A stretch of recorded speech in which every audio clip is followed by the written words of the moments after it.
जम्मू आ गए, दिल्ली आ गए, अलग अलग जगह पे आ गए, और अगर सरकार उनको कहेगी कि फिर से हम मेरी बात समझ गए कि सबके साथ मर्डर हो जाता है क्या सारी बहुएं जला के मार दी जाती हैं? हेलो स्टूडेंट्स, वेलकम टू पहुंचा लॉ एकेडमी। और आज हम लेकर आए हैं आपके लिए छत्तीसगढ़ जुडिशरी के लिए एक स्पेशल सीरीज। तो आज से हम छत्तीसगढ़ के लिए एक स्पेशल सीरीज शुरू करने जा रहे हैं। आप सभी को पता होगा छत्तीसगढ़ जुडिशरी का एग्जाम नोटिफाई हो चुका है और पॉसिबिलिटी है कि इसका प्रीलिम्स भी जल्दी ही कराया जाएगा। अभी आप 24 जनवरी तक इसका फॉर्म भर सकते हैं, अभी आपके पास टाइम है। हमने एक डिटेल्ड वीडियो भी बना रखी है छत्तीसगढ़ जुडिशरी के बारे में, उसमें पूरी नोटिफिकेशन को डिस्कस किया गया है, जिसमें एज लिमिट है, लैंग्वेज किस लैंग्वेज में आपका एग्जाम होगा ये भी उसमें डिस्कस किया गया है, कौन कौन उस एग्जाम को भर सकता है, एलिजिबिलिटी क्राइटेरिया क्या क्या है, सिलेबस क्या क्या है, प्री में क्या पूछते हैं, मेंस में क्या पूछते हैं, इंटरव्यू में क्या होगा, कैसा होगा, ये सब चीजें हमने उसमें डिस्कस की हैं। तो अगर आप वो वीडियो देखना चाहते हैं तो हम डिस्क्रिप्शन बॉक्स में वो वीडियो का लिंक डाल देंगे या फिर आई बटन में आपको वो लिंक मिल जाएगा। आप प्लीज उस वीडियो को देखिएगा। और अभी 24 जनवरी तक आप छत्तीसगढ़ के प्रीलिम्स को भर सकते हैं। आप नोटिफिकेशन आ चुकी है छत्तीसगढ़ पब्लिक सर्विस कमीशन पे, आप जाएंगे वेबसाइट पे और आपको वो नोटिफिकेशन मिलेगी, आप खोल के पढ़ लेना एक बार। उसके बाद आप लॉग इन करके वहां से और अपना फॉर्म भर देना आराम से, ठीक है। 24 तारीख तक आप भर सकते हो। अभी अब काफी सारे बच्चे जो एक कंफ्यूजन के साथ आते हैं हमारे पास कि उनको प्रॉब्लम होती है कि भाई क्या क्या पूछा जाएगा, क्योंकि एग्जाम जो है छत्तीसगढ़ का बड़ा पेक्यूलियर से पैटर्न है इसका।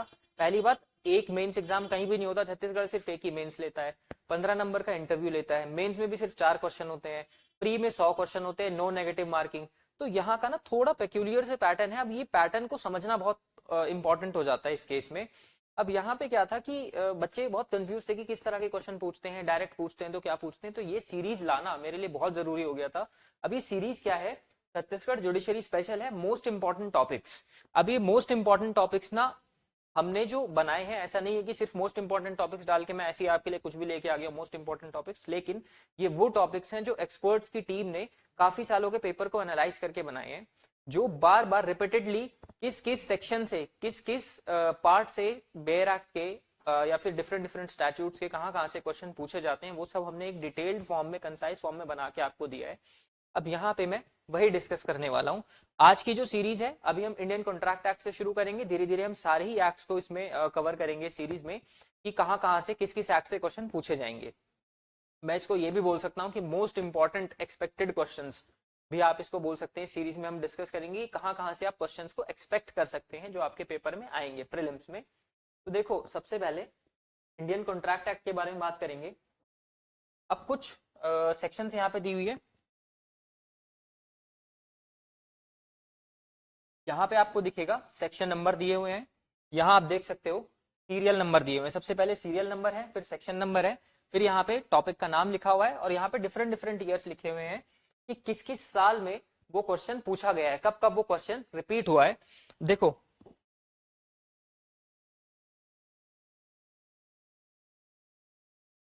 अब यहाँ पे सबसे पहले 2B प्रपोजल से पूछा गया है 2004 में, मतलब एक ही बार पूछा गया है, लेकिन फिर भी जो क्लॉज 2 है वो आपको पढ़ना है, क्योंकि जो डेफिनेशन क्लॉज होता है या इंटरप्रिटेशन क्लॉज होता है किसी भी स्टैट्यूट का, वो मोस्ट इंपॉर्टेंट होता है, वो आपको पढ़ना ही चाहिए। वो आपको इसलिए भी पढ़ना चाहिए क्योंकि उसके बिना आप पूरे एक्ट को नहीं समझ सकते, एक्ट के इंटेंशन को नहीं समझ सकते, उसके बिना आप कोई भी प्रीलिम्स क्रैक नहीं कर सकते, क्योंकि मेजरली प्रीलिम्स में सेक्शन 2 या जो 3 होती है या 1 होता है, जो भी इंटरप्रिटेशन या डेफिनेशन क्लॉज होता है, वहां से बहुत सारी चीजें आ जाती हैं, बहुत कुछ पूछते हैं। यहाँ पे एक ही बार पूछा गया 2B से प्रपोजल की डेफिनेशन पे question. 2H most important section जिसको हम बोलते हैं कॉन्ट्रैक्ट की, the agreements enforceable by law are contracts, इस पे क्वेश्चन भी एक ही बार पूछा गया है 2023 में, मतलब लास्ट वाला जो प्रीलिम्स हुआ था उसमें 2023 में 2H पे क्वेश्चन आया हुआ था। देखो, कॉन्ट्रैक्ट हम जो 1 से लेके 75 तक जो सेक्शन है, 1 to 75 वाला जो पार्ट है, जो जनरल कॉन्ट्रैक्ट्स पे एप्लीकेबल है, जो जनरल सारे कॉन्ट्रैक्ट्स पे लगता है, जितने भी कॉन्ट्रैक्ट्स होते हैं, टीपीए में हो चाहे चाहे आपके सेल ऑफ गुड्स में हो, 1 से 75 वाला तो लगेगा ही लगेगा उसमें, वो तो general principles of the contract है। तो वहां से सबसे ज्यादा क्वेश्चंस बनते हैं, 1 से 75 पे सबसे ज्यादा क्वेश्चंस बनेंगे, वहां को आपको वर्ड टू वर्ड पढ़ना है, हर एक सेक्शन को पढ़ना है। अब उसके आगे बढ़ते हैं, section number 3 communication, acceptance and revocation of proposal, यहां से 2 बार पूछा गया है, 2016 और 2023 में। इसके बाद देखो section 7(2) acceptance must be absolute, 2004 में पूछा गया है, 2019 में पूछा गया है। सेक्शन नंबर 9, अब जो मैं बताता जा रहा हूँ ना उस पर टिक साथ साथ लगाते जाना भाई। बेयर एक्ट अपना खोल लो, जो भी लोग वीडियो देख रहे हो या देखोगे, अपना बेयर एक्ट साथ में रखना या फिर एक कॉपी साथ में रखना, लिखते जाओ जो जो बता रहा हूँ, ठीक है। ऐसे याद नहीं रहती चीजें, टिक लगाते जाना साथ साथ। Section number 9, promise express and implied, 2016 में पूछा गया यहाँ से। Section number 10, contract executive contract से, 2023 लास्ट वाले एग्जाम में यहाँ से पूछा था, सेक्शन नंबर 10 से। फिर सेक्शन नंबर 11 इंपॉर्टेंट है, competent to contract, person competent to contract, 2003 में आया है। बहुत पहले पूछा गया है, तो चांसेस होते हैं जो बहुत पहले पूछे गए होते हैं उसको कुछ कुछ साल बाद रिपीट किया जाता है, तो इसलिए ये इंपॉर्टेंट हो जाता है।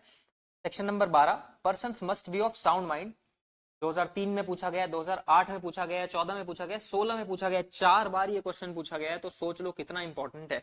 सेक्शन नंबर 12 कितना इंपॉर्टेंट है, साउंड माइंड के बारे में 4 बार क्वेश्चन पूछ रहे हैं, 3 में, 8 में, 14 में और 16 में, ठीक है। फिर आ जाता है हमारा फ्री कंसेंट, सेक्शन नंबर 14 टिक कर लो, 2014 में पूछा गया है। फिर आ जाता है सेक्शन 17 फ्रॉड, 2003 में पूछा गया, 2016 में पूछा गया, 2 बार पूछा है ये भी। Section number 19, power to set aside contract induced by undue influence, undue influence पे एक बार पूछा है 2008 में, लेकिन इंपॉर्टेंट सेक्शन है, पढ़ लेना, बाकी जगह भी क्वेश्चंस बन जाते हैं। फिर यहाँ मैं बात करूं 20 से लेके 21, अब यहाँ पे 21 लिखा है, इसको 22 तक कर लेना, क्योंकि मिस्टेक ऑफ लॉ और मिस्टेक ऑफ फैक्ट की बात 20 से लेके 22 तक होती है, तो 20, 21, 22 आपको तीनों ही पढ़ने हैं। 3 बार इस पे से क्वेश्चन आया है, 2004 में आया है, 19 में आया है और 20 में आया है। 19-20 में लगातार कॉन्जिक्यूटिवली दोनों साल ये क्वेश्चन आया है यहाँ से। मतलब मिस्टेक ऑफ फैक्ट और mistake of law is an important part, important sections, तो आप यहाँ से पढ़ना ही पढ़ना है आपको, यहाँ नहीं तो कहीं और पूछ ही लेंगे। अभी हिमाचल का आ रहा है, वहां से भी पूछ सकते हैं। 23 पढ़ लेना, सेक्शन नंबर 23 कंसिडरेशन की बात करता है, यहाँ पे 2016 में पूछा गया है question. Section number 24 unlawful consideration and object की बात करता है, 2020 में पूछा गया है यहाँ से। फिर आ जाता है 25 अग्रीमेंट विदाउट कंसिडरेशन, ये भी आपको पढ़ना है, यहाँ पे 2003 में और 19 में 2 बार ये पूछा गया है। फिर आ जाता है agreement in restrain of legal proceedings, ये जो लिखा हुआ है ना, ये लिखा हुआ है agreement in restrain of legal proceedings है, ये पूरा लीगल प्रोसीडिंग्स है ये पूरा, ठीक है। यहाँ 26 लिखा हुआ है, ये गलती से 26 हो गया, इसको आप 28 कर लीजिए। ये सेक्शन नंबर 28 है, सेक्शन नंबर 28 इंपॉर्टेंट है, 3 बार पूछ रहे हैं यहाँ से, 3 में, 4 में और 17 में, 3 बार यहाँ से क्वेश्चन आ चुका है। उसके अलावा ये agreement in restrain of marriage, agreement in restrain of marriage, ये सेक्शन नंबर 26 में है। यहाँ पे थोड़ी सी यहाँ पे भी एक टाइपोग्राफिकल एरर है, ये आप 26 कर लेना प्लीज इसको। 26 में agreement in restrain of marriage है और 28 में agreement in restrain of legal proceeding है। अब लीगल प्रोसीडिंग के रेस्ट्रेन वाला क्वेश्चन 3 में, 4 में और 17 में पूछा गया है, जबकि agreement in restrain of marriage वाला 23 में पूछा गया है, लास्ट ईयर ही पूछा है, लास्ट वाले एग्जाम में। अब जो सेक्शन 28 है उसके बारे में एक छोटी सी बात बताऊंगा। देखो क्वेश्चन इस फॉर्म में भी आ सकता है कि कहाँ पे दिया हुआ है सेक्शन में, या फिर ये भी आ सकता है सेक्शन 28 में क्या दिया हुआ है, या फिर एक इंपॉर्टेंट क्वेश्चन जो यहाँ से बनता है कि जो अग्रीमेंट, जो आर्बिट्रल अग्रीमेंट्स होते हैं, आर्बिट्रेशन अग्रीमेंट्स होते हैं, क्या वो agreement in restrain of legal proceedings नहीं होते? तो वहां पे आप क्या आंसर होगा आपका? आपका आंसर ये होना चाहिए कि भाई वहां पे एक एक्सेप्शन दी हुई है सेक्शन 28 के अंदर ही, जहां लिखा हुआ है कि जो आर्बिट्रेशन अग्रीमेंट होते हैं, आर्बिट्रल अग्रीमेंट्स होते हैं, उनको मतलब सेव किया गया है, वो एक्सेप्शन है इस क्लॉज की, इस मेन सेक्शन की एक्सेप्शंस है वो, कि जो भी आर्बिट्रेशन अग्रीमेंट है वो आप कर सकते हो, they will not be considered to be in restraint of legal proceedings, ठीक है। अब section 29 agreements void for uncertainty, ये 14 में पूछा गया है आपसे। 30 section number 30 wagering agreements, wagering agreements पे आपसे लास्ट ईयर पूछा है 23 में। 31 31 सेक्शन कंटिंजेंट कॉन्ट्रैक्ट्स पे, कंटिंजेंट कॉन्ट्रैक्ट्स तो बहुत इंपॉर्टेंट है, सेक्शन नंबर 31। देखो 2003 में पूछ रहे हैं यहाँ पे, 2014 में पूछ रहे हैं, 2016 में पूछ रहे हैं, 3 बार ये क्वेश्चन आपसे बार बार पूछा गया है, 2003, 2014 एंड 2016, 3 बार पूछा है। इसके अलावा सेक्शन नंबर 36 सेक्शन नंबर 36 बोलता है legal and illegal part of contract, जहाँ पे हम सेवरेबल उसकी बात करते हैं कि सेवर कर सकते हैं लीगल और इलीगल पार्ट, ठीक है। अब यहाँ पे 2023 में पूछा गया है, 2023 में पूछा गया है हमारा सेक्शन नंबर 36। सेक्शन नंबर 36 को एक बार हम रीड भी कर लेते हैं ताकि आप लोगों को एक बार पता चल जाए कि सेक्शन नंबर 36 क्या बात करता है। मैं बेयर एक्ट से एक बार आपके लिए रीड कर देता हूँ। सेक्शन नंबर 36, सेक्शन नंबर 36 बोलता है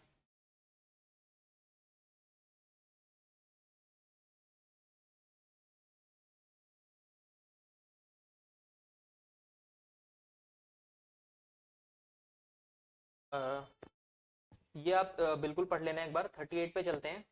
effect of refusal to accept offer of performance, ठीक है, क्योंकि अभी सारी चीजें रीड करना मेरे लिए पॉसिबल नहीं है कि अगर बहुत लंबी वीडियो बन जाएगी मैं सब कुछ रीड करूंगा, तो प्लीज जो जो मैं बता रहा हूँ वो आप टिक करते चलो और पढ़ लेना।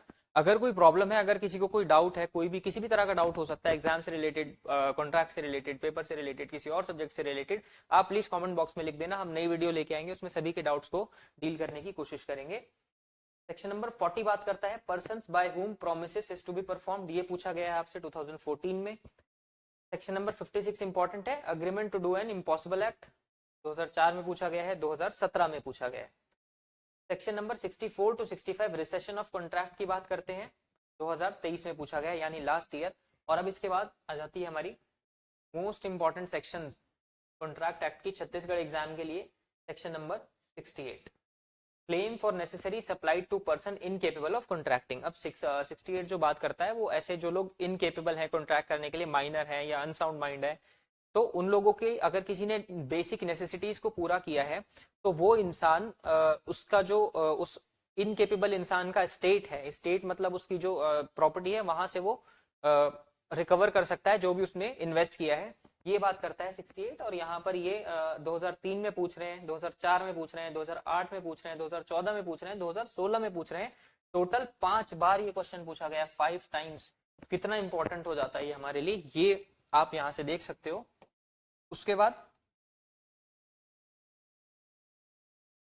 Section number 70, obligation of persons enjoying benefit of non gratuitous act, 2016 में पूछा गया है। Section number 71, responsibility of finder of goods as a bailee होती है, जो खोई हुई चीजें, पड़ी हुई चीजें मिलती हैं आपको और आप उसके ओनर को पहुंचा सकते हो, तो आप उसे एज अ बेली होल्ड करते हो, ये सेक्शन नंबर 71 में बोला। 3 बार पूछा गया है अभी, 2014 में, 16 में और 17 में। इसके अलावा सेक्शन नंबर 72 इंपॉर्टेंट है, liability of person to whom money is paid or thing delivered by mistake or under coercion, 2016 में पूछा गया है आपसे। 74, compensation for breach of contract, 2004 में पूछा गया है। 124, इंडेमनिटी आ जाता है। फिर अब देखो 75 तक तो यहाँ खत्म हो गया, सीरियल नंबर 30 तक हमने 1 से 75 तक के सारे सेक्शंस डील कर लिए हैं। अब आ जाते हैं हमारे 75 के आगे, इंडेमनिटी की अलग से दिया हुआ है एक पार्ट, तो कॉन्ट्रैक्ट ऑफ इंडेमनिटी 124 में है, जो 2016 में पूछा गया है, 19 में और 20 में।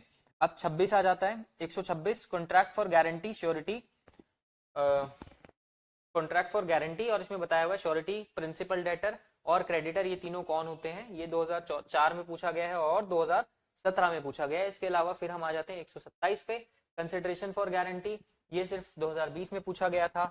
128 पे आ जाते हैं, सेक्शन नंबर 128, को श्योरिटीज लायबिलिटी, ये भी आपसे 2020 में पूछा गया है एक बार। 131 पे आ जाते हैं, revocation for continuing guarantee by surety, ये 2016 में एक ही बार पूछा गया है। Section number 150, bailor's duty to disclose fault in goods bailed, ये 2 बार पूछा गया, 2003 में और 2008 में।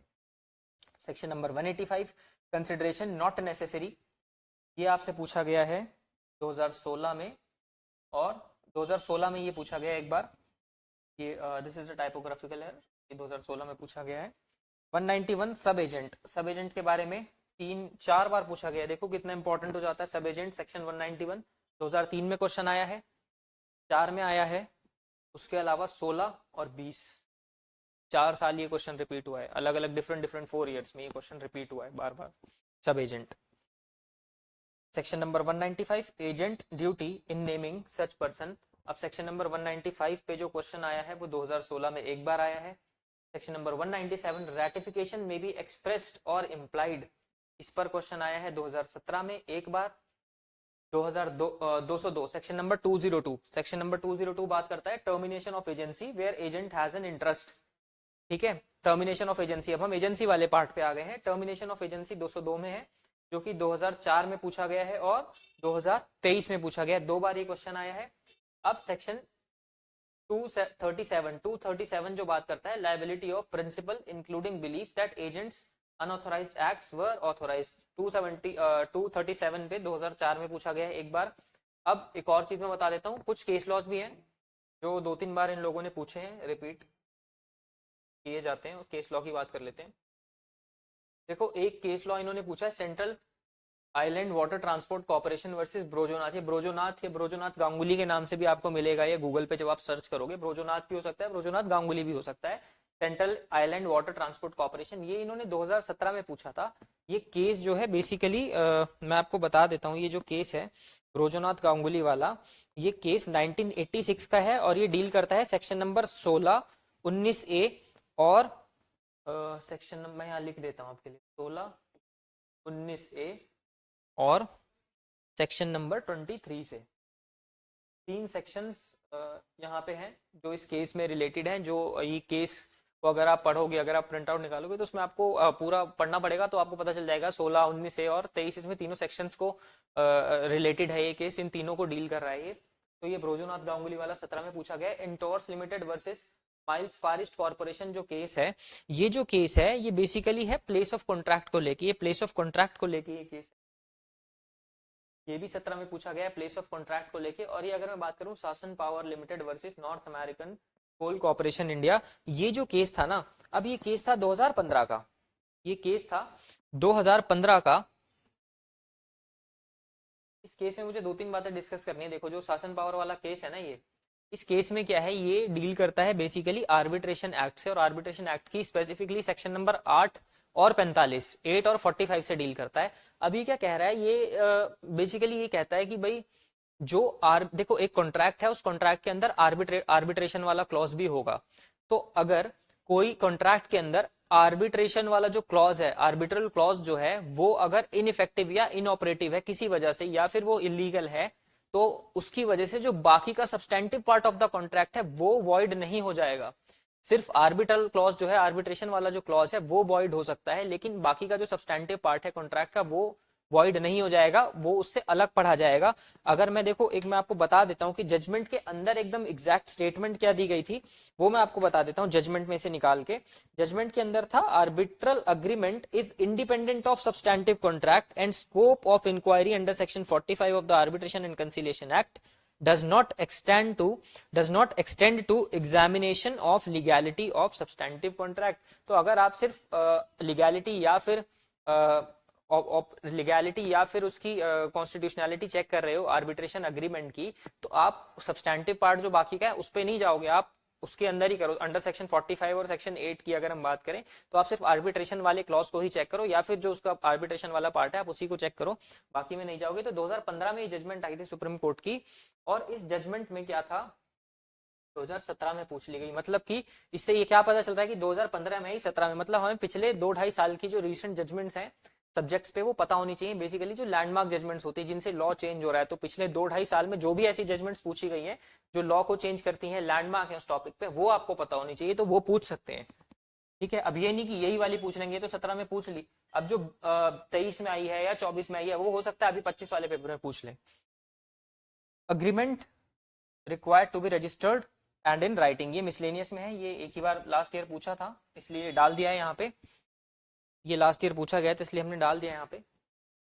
तो जहाँ तक मुझे लगता है कि मैं आपको समझाने में सफल रहा शायद, आई होप आपको समझ में आई होंगी चीज़ें कि हमें क्या पढ़ना है, कहाँ से पढ़ना है।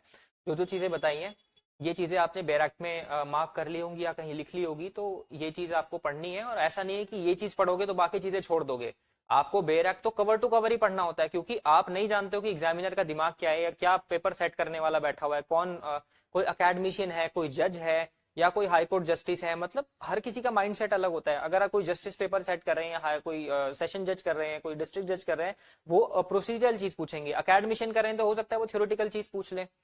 तो सबका अलग अलग माइंडसेट होता है। तो आपको पढ़ना तो सभी बैरक्ट तो आपको कवर टू कवर ही पढ़ने होते हैं प्रीलिम्स के लिए, लेकिन जब आप इसकी बात करो जो मैंने अभी आपको बताया, ये मोस्ट इंपॉर्टेंट टॉपिक्स है, तो इन पे आप ज्यादा फोकस कर सकते हो।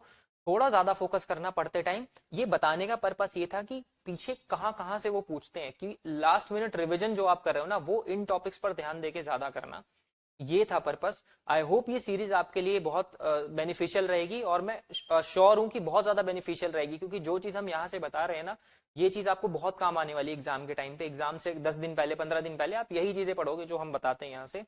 तो ये बहुत बेनिफिशियल रहेगी। प्लीज इस सीरीज को पूरा देखना। जो भी मैं वीडियोस लेके आता हूँ वो आप चाहते हो कि आपको उसका तुरंत नोटिफिकेशन मिले तो सब्सक्राइब कर लेना चैनल को, नोटिफिकेशन बेल दबा देना।